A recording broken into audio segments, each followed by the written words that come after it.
اگر تم مجھے کہہ دیتی کہ اذہان سے عشق ہے تو میں کہیں سے بھی اسے ڈھونڈ کر تمہارے لیے لاتا، مگر اب جیسے میں نے تمہارے لیے چنا ہے نا، وہ بھی تمہارے لیے ہر لحاظ سے بہتر ہے۔ کیا تمہیں اپنے حاکم بابا کا فیصلہ منظور ہے؟ انہوں نے سوال طلب نظر سے اس کو دیکھا تھا۔ وہ چاہ کر بھی انکار نہیں کر سکتی تھی، اسے انکار نہیں کرنا تھا، ورنہ ان کا مان، ان کا بھروسہ سب ٹوٹ جاتا۔ اس نے بہتے آنسو کے ساتھ ہاں میں سر ہلایا تھا۔ شاباش زارا، خوش رہو، بس یہ سوچنا کہ جو بھی ہو رہا ہے اللہ کی مرضی سے ہو رہا ہے۔ انہوں نے اس کے ساتھ پر ہاتھ رکھا تھا اور وہاں سے اٹھ گئے تھے۔ مطلب وہ لفظ، وہ حواب میرے نکاح کی تعبیر سے منسلک تھا۔ وہ بے یقین ہوئی تھی اور پھر اس نے اپنے دل پر ہاتھ رکھا تھا۔ وہ فیصلہ کر چکی تھی، مگر اس کا دل اس فیصلے کے لیے مطمئن نہیں تھا۔ اسے آج ایک فیصلہ کرنا تھا، یا اپنے اصول توڑ کر حاکم بابا کو انکار کرنا تھا، یا اپنے اصول قائم رکھتے ان کے فیصلے کی تردید کر کے ان کے بھروسے کو توڑنا تھا۔ اور وہ کبھی بھی اتنا شفیق دل نہیں توڑ سکتی تھی، اتنا مہربان دل کبھی بھی نہیں۔ اسے روتے ہوئے آسمان پر نظر ڈالی۔ قدرت کے فیصلے پر اسے شکوہ تھا تو طے ہوا، اذہان حیات ملک، ربی ہمیں ایک نہیں کرنا چاہتا۔ میں اور تم دو الگ کشتیوں کے مسافر ہیں، ہم کبھی ایک نہیں ہو سکتے۔ اس نے گھٹنوں میں سر دیتے روتے ہوئے کہا تھا، بابا بابا کیا زارا یہاں آئی ہے؟ وہ تقریباً دوڑتے ہوئے درگاہ میں پہنچا تھا، سانس اکھڑی ہوئی تھی، دل تیزی سے دھڑک رہا تھا اور حالت بکھری ہوئی تھی۔ کسی قیمتی چیز کو کھو دینے کا ڈر چہرہ لٹھے کی مانند سفید کر رہا تھا۔ آ گئے تم، چلو کچھ بات کرنی ہے تم سے۔ وہ اسے لیے ہوئے حجرے کے اندر گئے تھے۔ بابا زارا یہاں؟ اسے پھر سے وہی سوال کیا تھا۔ اذہان تم سے کچھ مانگو گا تو دو گے مجھے، انہوں نے اپنی کہے تھے۔ بابا زارا کیا یہاں نہیں آئی؟ اسے پھر سے وہی سوال کیا تھا۔ اذہان میں بڑے مان سے یہ بات کر رہا ہوں، بہت سوچ سمجھ کر میں نے یہ فیصلہ کیا ہے، میرے فیصلے کی لاج رکھ لینا۔ انہوں نے اس کی بات کا جواب پھر سے نہیں دیا تھا۔ وہ جھوٹ نہیں بولنا چاہتے تھے اور وہ فی الحال اسے سچ نہیں بتا سکتے تھے۔ نہیں بابا بولیں، اسے اپنی آنکھوں کی نمی کو پیچھے دھکیلتے ہوئے کہا تھا۔ وہ جانتا تھا کہ وہ نہیں کچھ بتا رہے تو اس کا مطلب وہ اسے دور رکھنا چاہتے ہیں۔ اس صحیح تو تھا، وہ اس سے دور رہ کہیں تو خوش رہ سکتی تھے۔ اس کے زخم جیسے کوئی کھرچ رہا تھا، اتنی تکلیف تھی اس کے پور پور میں۔ ایک لڑکی ہے، بے سہارا ہے، یوں سمجھو میری بیٹی ہے، اس دنیا میں ایک منہ بلے بائی کے سوا اس کا کوئی نہیں۔ میں اس کی ذمہ داری پوری کرنا چاہتا ہوں، کیا تم میرا ساتھ دو گے؟ اسے اپنی زوجیت میں قبول کرو گے؟ میری منت سمجھ لو یا گزارش، کہتے ہو تو میں تمہارے آگے ہاتھ۔ نہیں بابا ایسا مت کہے، آپ رہنما ہیں میرے، اگر تقدیر نے قسمت میں یہی لکھا ہے تو مجھے منظور ہے، بتائیں کب کرنا ہے نکاح؟ اسے نہ چاہتے ہوئے بھی وہ سب کچھ کہا تھا جو نہیں کہنا چاہتا تھا۔ بہت شکریہ بیٹا، خدا تمہیں اجر دے گا۔ انہوں نے اس کا ہاتھ پکڑ کر چوما تھا جس کا دل خون کے آنسو رو رہا تھا۔ بابا میں زارا سے عشق، اس نے کچھ کہنا چاہتا۔ بیٹا یاد رکھنا، جدائی وقتی ہے اور ملن دائمی۔ آج ہو میرے پیچھے نکاح کا انتظام کب کا ہو چکا ہے۔ اس کو کہتے بائک کی جانب بڑھے تھے۔ جدائی وقتی تو کیا وہ سورہ آنچل، وہ حاکم بابا کے الفاظ، میرے حواب، وہ اس نکاح سے مشروط تھے؟ اس نے لمبے لمبے سانس لیتے بہتی آنکھوں سے خود کو نارمل کرنے کی کوشش کی تھی۔ جدائی کا وقت آ چکا ہے، اذان حیات ملک، کہتے ہوئے وہ حاکم بابا کے پیچھے گیا تھا اور لڑکھڑاتے قدموں کے ساتھ ٹھنڈی ہوا کا جھونکا اس کے جسم میں گھس کر اس کے جسم کو لرزا گیا تھا۔ ان کے پیچھے چلتے وہ دربار کی سیڑھیوں کے سامنے والے احاطے والی مسجد میں پہنچا تھا۔ حق نواز بھی اس کی تلقین میں اس کے پیچھے چل رہا تھا۔ کیا ہوا چھوٹے ملک صاحب، کچھ پتا چلا؟ حق نواز نے پوچھا تھا اس کی سرخ آنکھوں اور پہلے سے زیادہ بکھری رنگت دے کر۔ تو کہہ رہا تھا حق نواز، میرے سہرے کے پھول تجھے دیکھنے ہیں تو آ جا دیکھ لے، لیکن اس بار میری شدت سے خواہش ہے کہ میرا دل بند ہو تو میں دوبارہ کبھی آنکھیں نہ کھول سکوں، مر جاؤں، مگر میری تجھے وصیت ہے، میرا چہرہ زارا کو دکھائے بغیر مجھے مت دفنانا۔ اسے روتے ہوئے التجا کی تھی اور حق نواز سے اور اس کا جواب سنے بغیر حاکم بابا کے پاس پہنچا تھا۔ شروع کریں مولوی صاحب۔ مولوی نے قرآنی آیات پڑھ کر نکاح شروع کیا تھا۔ آج نہ تو اذان حیات ملک کا دل بند ہو رہا تھا اور نہ ہی اس کے جسم میں لرزہ طاری ہوا تھا اور نہ ہی وہ پسینے سے شٹبو ہوا تھا۔ آج اس کے دل کو کیا ہو گیا، یہ بند کیوں نہیں ہو رہا؟ اسے زیر لب کہا تھا۔ اذان حیات ملک، کیا آپ کو زارا ترت اپنے نکاح میں قبول ہے؟ مولوی نے پوچھا تھا۔ اسے لگا شاید اس کے کانوں نے کچھ غلط سن لیا۔ مولوی نے دوسری بار پھر پوچھا تھا، وہی لفظ، اس کا جسم کانپا تھا، بے یقینی سے اس نے حاکم بابا کی طرف دیکھا تھا تو انہوں نے لبوں پر ہلکی سی مسکراہٹ سجائے اس کی طرف دیکھتے ہوئے سر ہاں میں ہلایا تھا اور اس نے تینوں بار قبول ہے کہتے ہوئے پیپر پر سائن کیے تھے کامتے ہاتھوں کے ساتھ۔ کیا اس کا رب اس پر اتنا مہربان تھا کہ اسے چن لیا گیا تھا؟ اس کی پکار پر اس کے رب نے اس کی سن لی تھی، کن کہہ دیا تھا۔ کیا وہ مان گئی ہوگی؟ اس کا دل یہ سوچتے کسی بے لگام گھوڑے کی طرح دوڑ رہا تھا۔ میں اس کا سامنا کیسے کروں گا؟ اس نے درکنوں کی بے ترتیبوں کو سنبھالنے کی کوشش کرتے سوچا تھا۔ مجھے پہلے سجدہ شکر ادا کرنا ہے۔ وہ وضو کرنے گیا تھا، جسم اس کا اب بھی کانپ رہا تھا۔ اسے یقین نہیں آ رہا تھا کہ اس کی یہ ریاضت قبول ہو گئی تھی۔ زارا دریت، کیا آپ کو اذان حیات ملک اپنے نکاح میں قبول ہے؟ سرہ آنچل اوڑے وہ بیٹھی ہوئی تھی جب مولوی نے پوچھا تھا۔ بے یقینی سے حاکم بابا کو دیکھا، پھر آس پاس موجود باقی لوگوں کو۔ اس ٹائم حاکم بابا کی عزت اس کے ہاتھ میں تھی۔ اسے اپنے اصول ہر حال میں توڑنے تھے۔ گویا ہاں میں سر ہلایا اور تینوں بار قبول کہہ کر اپنے تمام حقوق اذان حیات ملک کے نام لکھے تھے اس نے۔ میرا انتظار کرنا، میں آتا ہوں۔ حاکم بابا اس کے سر پر پیار دیتے وہاں سے چلے گئے تھے۔ اس کا دم گھٹ رہا تھا۔ حجرے سے نکل کر باہر آئی تھی تازہ ہوا میں سانس لینے۔ یہ کیا بابا آپ نے؟ میں عشق کرتی تھی اسے، بے حد عشق، مگر اس کے ساتھ زندگی گزارنا کبھی نہیں۔ نہیں، ایسا ممکن نہیں ہے۔ میں کیسے سامنا کروں گی اس انسان کا ساری زندگی؟ وہ زخم ہر بار اسے دیکھنے سے ہرے ہوں گے جو اس نے مجھے دیے تھے۔ میں سب کو کیا منہ دکھاؤں گی؟ سبحان کیا سوچے گا؟ میں اسے نکاح کرنے کے لیے وہاں گئے تھے، آپ نے سب خراب کر دیا بابا۔ میں اس کی نہ ہو کر بھی اس کی ہمیشہ رہنا چاہتی تھی۔ کیا کیا میرے مالک؟ یہ کیا ہو گیا ہے؟ وہ لمبے لمبے سانس لیتی بھی ہچکیوں سے رو پڑی تھی۔ ہاں یار، یہی ہے اس کی تصویر، اس درگاہ پر ہوگی۔ سارا درد اسے کسی بھی حالت میں پکڑ کر بوس کے حوالے کرنا، ورنہ وہ ہمیں کسی صورت نہیں چھوڑیں گے۔ اس کے کانوں میں آواز پڑتی، وہ لوگ اس کے بالکل پیچھے کھڑے تھے اور اس نے وہ آواز سن کر اپنی سانس بھی روک لی تھی۔ سنو لڑکی، کون ہو تم؟ ادھر مڑو، ان میں سے ایک نے اس کو کہا تھا۔ یا اللہ، یہ کون لوگ ہیں؟ آپ کہیں یہ اذہان نے ہی تو ہائر نہیں کیے کہ میں بھاگ نہ جاؤں؟ اسے سوچا تھا اور پھر شدت سے نفرت ہوئی تھی اسے۔ وہ دیکھیں سر، مجھے وہ لگ رہی ہے، ان میں سے ایک نے کہا تھا۔ کیا؟ کدھر؟ ان کا دھیان بھٹکا تھا اور وہ چپ کر کے درگاہ کی پچھلی سائڈ کی طرف پہنچے تھے۔ بچپن سے وہاں پر آ تھی، درگاہ کے ہر راستے کا اسے پتا تھا۔ پچھلی سائڈ سے ہوتی ہوئی حاکم بابا کے حجرے کی طرف گئی تھی۔ وہ اندر نہیں تھے، سامنے ٹیبل سے پین اور کاغذ اٹھایا تھا۔ سوری بابا، جا رہی ہوں، آپ کو دیکھنے آئی تھی، دیکھ لیا، سکون مل گیا۔ مجھے نہیں پتا آپ نے میری زندگی کا فیصلہ کیا سوچ کر کیا، مگر آپ کی بیٹی اس فیصلے کو سمجھنے اور اس کو قبول کرنے کے لیے وقت چاہتی ہے۔ اب جہاں سے دیکھ رہے ہیں نا، وہاں سے آپ کو میرے لیے اذان حیات ملک بہتر لگا ہوگا، بلکہ بہترین، مگر میرے لیے یہ مشکل ہے ابھی قبول کرنا، اور شاید اسے قبول کرنے کے لیے مجھے صدیاں لگ جائے۔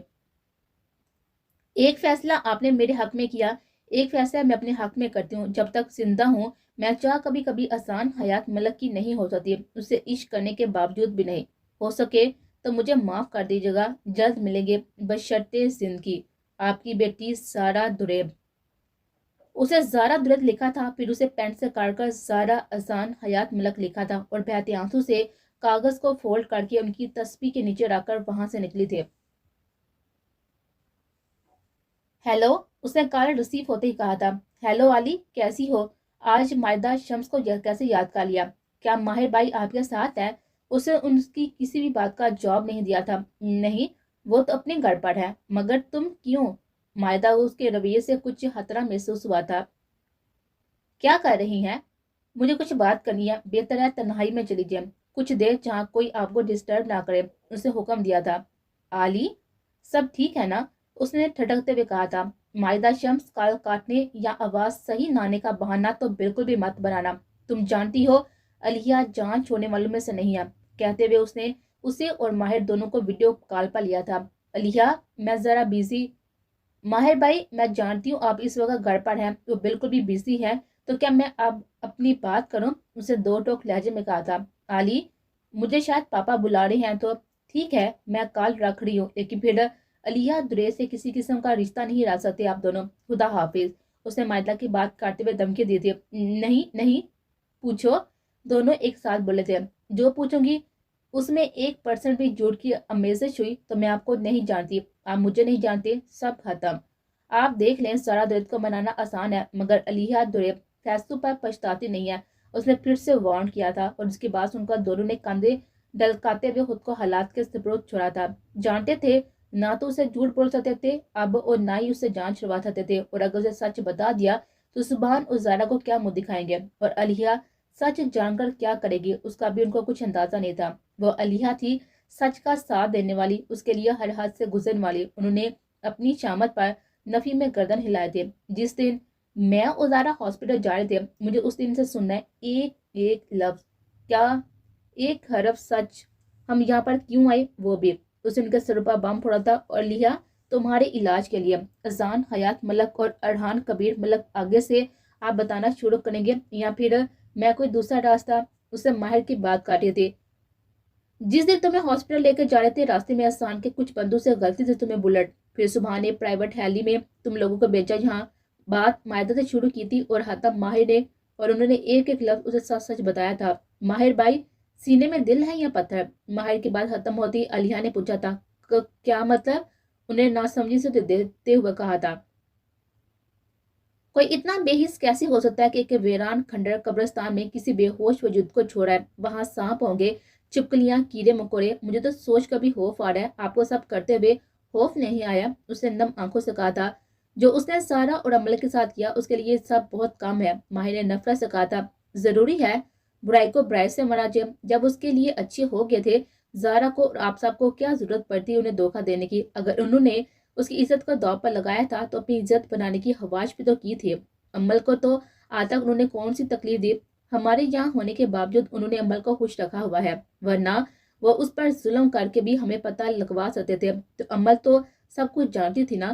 کتنے بے حس تھے آپ سب. جب میں ان دونوں سے ملی تھی مجھے تو وہ بہت اچھے سلجھے ہوئے لگے تھے. وہ مجھے اپنا رہے تھے میری بہنوں کو اپنا رہے تھے. یہ کیا کیا آپ لوگوں نے. کوئی رائے راست پر آنا چاہ رہا تھا تو اسے دھوکہ دے کر خود کو ہی بچا لیا. بزدلوں کی طرح پیر پر وار کیا. جگرا تھا تو کھل کر سامنے آتے. اسے بہت ہی برا لگ رہا تھا اذان کے لیے. اسے ان کو کھڑی کھڑی سنا کر کال کاٹی تھی اور کسی سے بھی بات نہیں کرنا چاہ رہی تھی.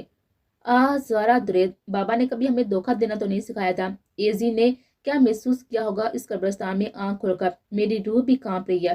وہ سوچتے سوچتے پھر سے رو پڑتی.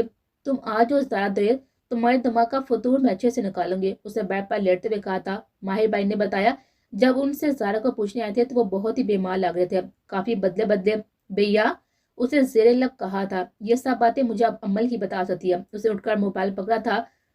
When you free then call me I will be waiting message لکھ کر اس نے عمل کو نمبر پر سینڈ کیا تھا اور پھر خود سے وہ سب سوچ کر رونے لگے تھے. اسے تکلیف ہوتی زارا کے ایسے رویے سے. اصل تکلیف تو اسے اذان کی حالت جان کر ہونی تھی جو عمل سے بات کر کے پتہ چلی تھی. تھوڑی دیر میں اسے عمل کی کال ریسیو ہوئی تھی. ہیلو. عمل کی آواز اس کی سماعتوں سے ٹکرائی تھی. ہیلو مسز ارحان کبیر ملک کیسی ہیں آپ. اسے تلخ لہجے میں کہا تھا. کیا. عمل کے ہاتھ سے فون نیچے گرتے گرتے بجا تھا. مبارک ہو بھائی بہت بہت شادی کے. بابا نے ویسے مجھے کبھی بتایا نہیں تھا کہ میں تم لوگوں کی ستیلی بہن ہوں. خیر بھول گئے ہوں گے بتانا. علیہ ضروری تھوڑی تھی تم دونوں کے لیے. وہ تو بس اپنے باپ کے لیے ضروری تھے. اس سے کوشش کی تھی اس کا لہجہ نم نہ ہو. علیہ ایسا کچھ نہیں ہے. تم ایسا کیوں کہہ رہی ہو. پلیز ایسی باتیں مت کرو. تم جان ہو ہماری. عمل کی باتوں سے کچھ ہوا تھا. تم دونوں کیا سمجھتی تھی کہ مجھے بتاؤ کہ نہیں تو مجھے پتہ نہیں چلے گا. کسی کو اس قدر تکلیف دے کر کیا مل گیا. علیہ نے صاف لہجے میں کہا تھا. میں نے سمجھایا تھا زارا کو. اس نے کمزور لہجے میں کہا تھا. کیا تم اس گھر میں خوش نہیں ہو کیا. کیا اس گھر میں تمہیں تمہارے حقوق نہیں مل رہے کیا. اے آر نے تمہیں اتنے دنوں میں تکلیف پہنچائی کوئی. اس سے پوچھا تھا. نہیں علیہ بلکہ انہوں نے تو ہمیشہ مجھے پروٹیکٹ کیا میری غلطیوں کا معاف کیا. سنان جیسے شخص کی اصلیت میرے سامنے. اسے سنان کی اپنی ساری بات بتائی علیہ کو. شیم آن یو عمل. پھر تم نے زارا کو کیوں نہیں سمجھایا. اس نے تلخ لہجے میں کہا تھا. بہت سمجھایا میں نے. وہ بات ہی نہیں کرنا چاہتی. علیہ اذان بھائی نے مجھے بہن بنایا مجھے پروٹیکٹ کیا اپنے پاپا کے سامنے. میری خاطر وہ حریم سے شادی کرنے کے لیے بھی تیار ہو رہے. تب جب زارا نے عشق نے انہیں توڑ دیا تھا. اسے روتے ہوئے کہا تھا یہ کیا کر دیا تم لوگوں نے. دیکھو عمل میں مانتی ہوں انہوں نے غلط کیا مگر شروعات تو زارا نے کی. گولی مجھے غلطی سے لگی. پھر زارا نے ڈبل فائر کیے ان پر. اس کے بعد انہوں نے اس پر ظلم کیا. اگر غصے میں اس نے ان کے ساتھ غلط کیا تھا تو انہوں نے بھی غلط کیا تھا. پھر اپنے دوست کے ساتھ اسے پروٹیکٹ بھی تو کیا. اسے اپنے رویے کی معافی بھی تو مانگی. تو کیا اس کے دور جانے کے بعد وہ سدھرے نہیں کیا. اسے اس کے آگے ساری باتیں رکھے تھے. علیہ وہ بدل گئے ہیں کافی. زارا سے عشق نے انہیں بدل دیا. وہ تو پہلے والے اذان رہے نہیں. تم دیکھو تو تمہیں ان کی حالت دیکھ کر رونا آ جائے. تمہیں پتا جب وہ قبرستان سے آئے تھے ارحان کے ساتھ اس نے اذان کے قبرستان آنے سے لے کر کل تک کی ساری سچویشن بتائی تھی علیہ کو. تم کہہ رہی ہو کہ ان کو سیم ٹائم ہارٹ اٹیک آیا. علیہ کی سوئی تو اس بات پر اٹک سی گئی تھی. ہاں میں نے جو بھی تمہیں بتایا وہ سب سچ ہے علیہ. میں انہیں دل سے بھائی مان چکی ہوں. کبھی کبھی مجھے ہوتا ہے کہ میں نے زارا کا نام بتا کر بہت غلطی کر دی ہوں، انہیں تڑپا رہی ہوں، مگر جب میں حیات ملک کو دیکھتی ہوں، ان کے رویے کو، تو میری ہمت ہی نہیں پڑتی۔ جو باتیں میں ان کی برداشت کرتی ہوں نا، میں کبھی نہیں چاہوں گی کہ زارا بھی وہ سب برداشت کرے۔ اسے نم آواز میں کہا تھا، تمہارا ساتھ دے رہے ہیں نا اے آر اور اے جی، تمہیں ہر طرح سے پروٹیکٹ کر رہے ہیں نا، تو اسے بھی پروٹیکٹ کرتے۔ جو انسان اس کے عشق میں رب سے جڑ گیا، وہ اسے دنیا کے وار سے نہیں بچا سکتا کیا؟ بابا نے کیا سمجھایا تھا کہ ہم دنیا میں رہتے ہوئے کبھی بھی یہ پاور استعمال نہیں کر سکتے؟ سب لوگ ہماری طرف ہوں، ہمارا ساتھ دیں۔ 4 لوگ ہمارے ساتھ ہوتے ہیں تو 4 لوگ ہمارے مخالف بھی ہوتے ہیں۔ ہم کوشش کر سکتے ہیں ان کو کنونس کرنے کی، مگر ہم ان کی وجہ سے اپنی خوشیاں نہیں برباد کر سکتے، جینا نہیں چھوڑ سکتے۔ اگر اس گھر میں سب تمہارے ساتھ ہیں، بڑی ماما، کبیر انکل، اے زی اور اے آر، ان کی بہن، تو ایک انسان کی مخالفت، ان کا غصہ اس سا پیار سے زیادہ ہے؟ کیا ان کا پیار پھر کوئی معنی نہیں رہتا تمہارے لیے، جو تم کسی معصوم کو اس وجہ سے تڑپا رہی ہو؟ عمل، مجھے اس قسم کی بیوقوف کی امید نہیں تھی۔ میں چھوٹی ہو کر یہ سب سمجھ رہی ہوں، مگر تم، ہمیں ہر رشتے کی ٹرمز اور کنڈیشن سمجھنی چاہیے۔ ٹھیک ہے، تم نے بابا کی تربیت کو سرخرو کیا، ان کی تیمارداری کر کے، ان کو بھائی بنا کے، مگر کیا تمہیں ان کی طرف دے کر بابا کی یہ بات نہیں یاد آئی کہ کسی معصوم دل کو تڑپانا کتنا بڑا گناہ ہے؟ وہ بھی تب جب آپ اس کے لیے آسانیاں پیدا کرنے کا اختیار رکھتے ہو۔ اسے افسردہ زدہ لہجے میں کہا تھا، تو مجھے کیوں سنا رہی ہو علیہ؟ تم جانتے ہو میں زارا کی وجہ سے چپ ہوں، اس نے منع کیا تھا، اس نے دلیل دی تھی۔ اچھا، سنان کے معاملے میں کبھی تم نے زارا کی نہیں سنی، ہمیشہ اپنے دل کی مانی، جبکہ وہ سراسر برائی تھی، نہ محرم تھا اس کے حق میں۔ تم نے اپنی دل کی دلیلیں مانی، تو کسی اچھے کام کی طرف قدم اٹھاتے ہوئے تمہارے قدم کیوں لڑکھڑا رہے ہیں؟ اب کیوں نہیں تم اپنے دل کی بات مان رہی ہو؟ بتاؤ مجھے، اسے غصے سے کہا تھا۔ علیہ، یہ سب کچھ تمہیں زارا نے بتایا نا؟ اسے تجسس ہوا تھا کہ اتنی تفصیل سے اسے یہ سب کیسے بتایا۔ تمہیں کیا لگتا ہے مجھے اس نے بتایا ہوگا؟ میں نے بہت ٹائم دیا اسے کہ وہ مجھے بتائے، مگر نہیں، اسے نہیں بتایا۔ تمہیں پتہ ہے عمل، پہلے دن شک مجھے تب ہوا تھا جب تم نے اے سی کی ویڈیو اور پک سینڈ کی تھی اسے، اور سب سے پہلے میں نے دیکھی تھی وہ ویڈیو، پھر اس نے، علیہ نے اس کی اطلاع میں اضافہ کیا تھا۔ کیا وہ تصویریں تم نے؟ عمل کو غصہ آیا تھا خود کی حرکت پڑھ کے، کیسے وہ اتنی بیوقوف بن گئی یہ سوچے سمجھے بغیر کہ اس کے نمبر پر تصویریں اور ویڈیو سینڈ کر دی ہیں کہ اس کا موبائل زیادہ ٹائم تو علیہ کے پاس ہوتا ہے۔ بالکل، وہ تصویریں میں نے دیکھی، پھر زارا نے، اسے لگا میں اپنے روم میں چلی گئی ہوں، مگر میں نے اپنی آنکھوں سے دیکھا تھا کیسے اس کا رنگ بدلا اے زی کی تکلیف پر، پھر وہ روئی بہت زیادہ، اور میں نے اس کے منہ سے سنا کہ اذہان خود کو تکلیف مت دو، میں تمہیں ایسے نہیں دے سکتی۔ اس نے اسے بتایا، کیا واقعی وہ روئی تھی؟ اس نے ایسے کہا تھا۔ عمل کو تجسس ہوا تھا، یہی نہیں، میں نے تہجد میں سے روتے ہوئے اس کے لیے دعا مانگتے ہوئے دیکھا ہے، حل ہمیں اسے تڑپتے دیکھا ہے، اور وہ محبت کرتی ہے اسے، اس لیے تو وہ تڑپتی ہے، وہ نہیں جانتی اس کا عشق جان لیوا ہے شاید۔ میرے رونٹے کھڑے ہو گئے جب تم نے بتایا کہ ایک ٹائم پر دونوں کے دل ٹھہر گئے تھے۔ یہ کیسا احساس ہے عمل؟ اس کی آنکھوں سے آنسو نکلے تھے۔ وہ عشق تو کرے گی، مگر وہ کبھی بھی اپنے اصول نہیں چھوڑے گی۔ محبت کو غلط کہنے والی، نامحرم کے عشق کو برا کہنے والی خود جلس رہی ہے اس سے لپیٹ میں آ کر۔ خدا رحم کرے، اسے سرد آ بڑھتے ہوئے کہا تھا۔ مجھ سے غلطی ہو گئی ہے علیہ، اس نے اپنی غلطی تسلیم کی تھی۔ اپنی غلطی پر افسوس کرنے سے پہلے اے آر کو سب کچھ بتا دو، نہیں تو تمہارا رشتہ خطرے میں پڑ جائے گا، کیونکہ جو فیلنگز اے آر کی ہے نا اپنے بھائی کو لے کر، وہ تم سوچ نہیں سکتی۔ اور جب اسے پتا چلے گا نا تمہیں پتا ہے زارا کہاں ہے، اور تم نے اے سی کی طرف دیکھتے ہوئے بھی نہیں بتایا اس کو، تو تمہارے لیے، تو تمہارے رشتے کے لیے کمپلیکیشنز ہو سکتی ہیں۔ اس نے عمل کو حقیقت کا آئینہ دکھایا تھا۔ علیہ، وہ کبھی بھی مجھے نہیں چھوڑ سکتے، وہ محبت کرتے ہیں مجھ سے، اور ہا ہا ہا ہا، تم نے بھی تو اس کی محبت کو آزمایا نا، جو اس کو اس کے باعث سے تھی، تو تم اس کے ساتھ اپنے رشتے میں ہی لائل نہیں رہے۔ اسے پہلے کہ اسے کہیں اور سے پتا چلے اور تمہارے حق میں کچھ برا ہو، اسے بتا دو۔ خدا تمہارے حق میں بہتر کرے، بیسٹ آف لک، علیہ نے کہتے ہوئے کال ڈسکنیکٹ کی تھی اور آنکھیں بند کی تھی۔ بابا، آپ کیوں اتنی جلدی چلے گئے؟ آپ ہوتے تو دیتے اپنی بیٹیوں کو، کوئی عقل نہیں ہے؟